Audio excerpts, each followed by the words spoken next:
Let's take you through the papers this morning. Political editor of The Sun on Sunday, David Wooding, and broadcaster Liz Kershaw are both with us. Good to see you. Hello. Today. Elizabeth, can we start with The Guardian? Oh, Sunday name, thank you. Well, Partygate we'll start with here. And news of more fines to come, possibly, for the Prime Minister and his number 10 colleagues. And I say that because I really feel that this is now totally out of proportion, because number 10 is a workplace with 400, I believe, people going in and out of there every day. And I just picked up this picture from The Sun. We've all seen it before, but just a reminder. This is Dominic Cummings, the PM, and his wife-to-be, I think she was at the time, and another colleague, sitting in the number 10 garden, quite spaced out in the open air with a drink.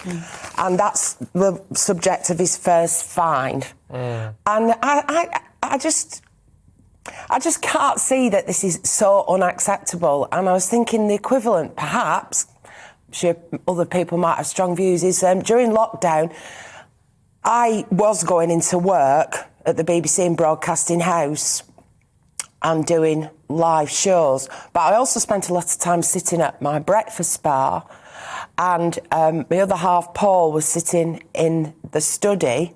He evicted me because he needed it. All of a sudden he had to work from home. So we'd be doing that all day in the same building, passing each other in the, corridor, in the kitchen, getting a cuppa.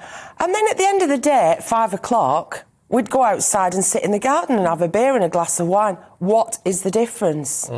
What's the difference? I don't see that if you've been rubbing shoulders, cheek to jowl all day, in this case doing essential work, and actually to protect the majority of the population, those that were able to stay at home, not non-essential workers in inverted commas, then what? I really don't see what all the excitement is about. If, as you say, and certainly people watching yesterday who were getting in touch, the majority was saying this is out of proportion now. But who is getting it out of proportion? Is it the police? What's going on? Well, the police at first said they weren't going to get involved in this, and it was all down to Sue Gray. And then all of a sudden, when Sue Gray, the ethics watchdog, decided to look into it, the police then said, we're going to do something.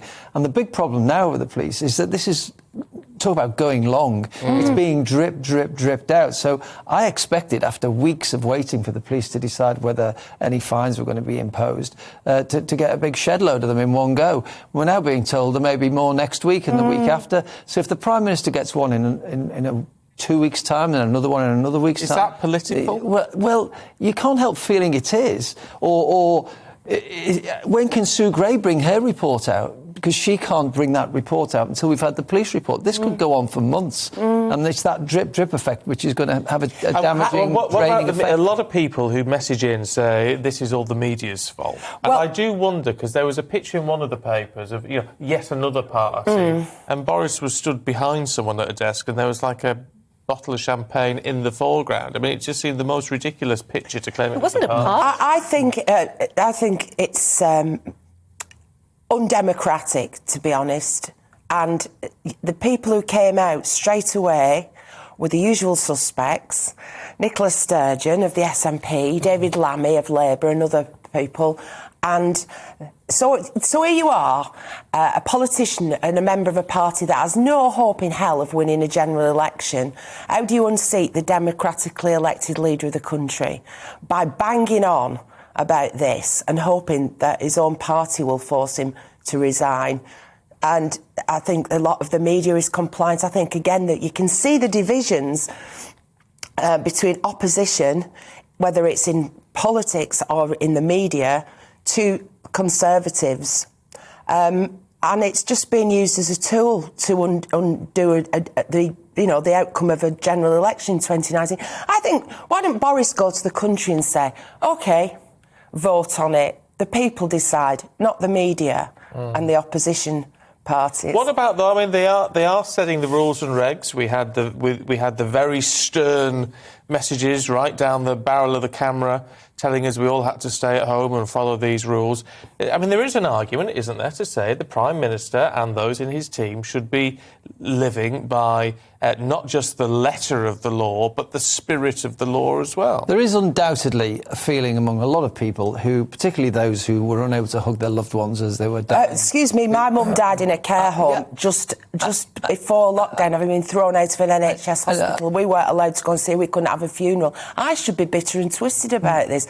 What's wrong with me? No, but some people do. Some people do feel aggrieved by that. Some people who couldn't even see their families at Christmas are quite angry about. It's just this business of they set the rules and then seemingly didn't obey them. It's the word party. The word party has become absolutely toxic in this situation. I mean, is a drink and somebody you've been working with all day, somebody just gets out a cake and says, "Happy birthday, by the way, Prime Minister." Is that a party? No. Well, there are equally people who take Liz's view, which is that lots of people probably did similar things to this themselves and say, "What's the fuss about? We did this." But take your view that it's not a great crime. I think when you say that he stared down the barrel of the camera and said, "Stay at home, save lives, protect the NHS." Yes, he did. But he wasn't saying that to NHS staff, to water supply staff, to power workers, to delivery drivers, to supermarket staff. He was saying it to people who could stay at home. He wasn't saying it to care workers who were risking their lives going into the care homes every day. So not everybody stayed at home. A lot of people went into the workplace every day. And what this is a workplace. Yes. Yeah. It's a peculiar workplace. It is also a home, a family home. But Lord Wolfson has decided it's such a big deal, he's resigned. Yes. Who he, you may ask. Well, I did wonder. Equally, you may ask, who are Nigel Mills and Craig Whittaker? They're the two MPs who've criticised the Prime Minister. There's about 70-odd MPs who've come out and said they support him. So you've got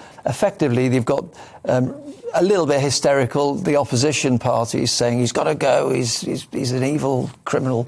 You've got most Conservative MPs backing him. You've got a rump of them there who are not happy with Boris Johnson and want him out, but now don't have an alternative leader because Rishi Sunak, the Chancellor and the number one candidate, has blotted his copybook over the spring statement, and in fact he's been fined himself. So nothing's going to happen really. And Lord Wolfson going, he's hardly a big name to resign. If Rishi Sunak had resigned, then it may well have set the ball rolling, but I don't think it'll have much of an impact.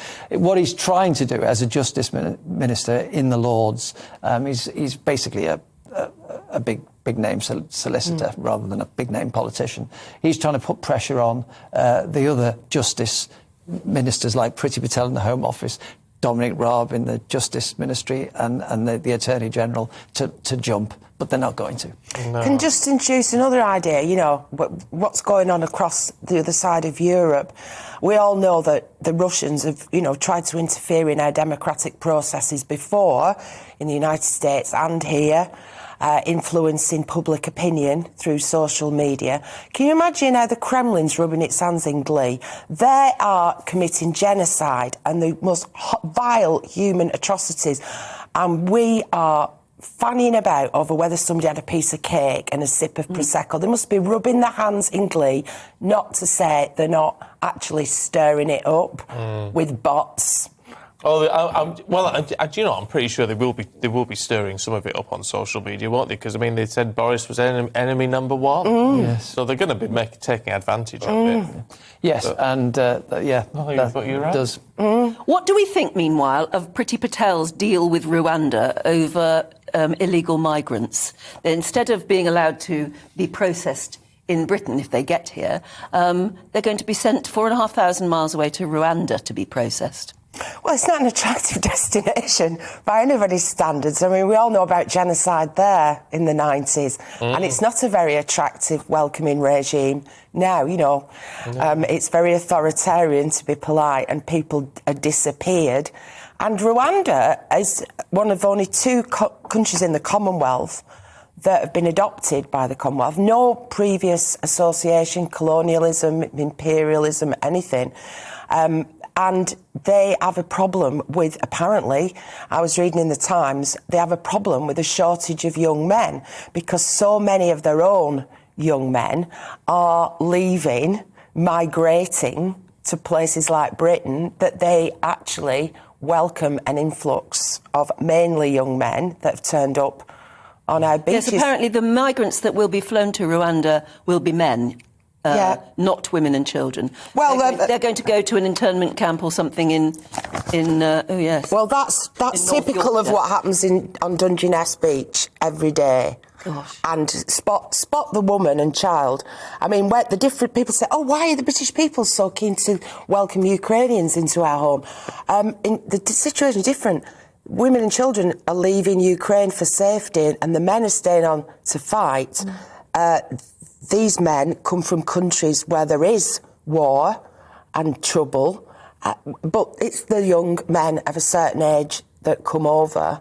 Yeah. And that's these young men are the ones who is proposed will be sent to Rwanda as a deterrent. So, OK, lads, pitch up on the beach in Kent, but you won't be being put in a hotel. Do you think on that the seafront. the objective, obviously, is to put people off wanting to get in dinghies and come over the channel? Do you think that would, once word gets round that if you do actually get stopped in Britain or on the way to Britain, you'll be sent to Rwanda, do you think that will put them off trying? Yeah, well, it's a deterrent. The aim is to break the business model of the of the traffickers who bring them over. I mean, there were 28,000 people over last year. If they know that they're risking their lives in a flimsy dinghy where 27 people died last year, and when they get here, they're going to be stuck straight on a plane, flown 5,000 miles away, even further away from the UK, then they might think twice about coming over. It's interesting, isn't it? Because, I mean, part of me rankles at the idea because it just seems so very, very strange. But if it does act as a deterrent, then... The thing is, Steve, everybody's criticising Priti Patel. They want this illegal migration stopped. They want our taking back control of our borders after voting for Brexit. And she's done everything she can, and she's been a failure. And her popularity has dropped, and nobody has tried harder than Priti Patel. And she's trying this now.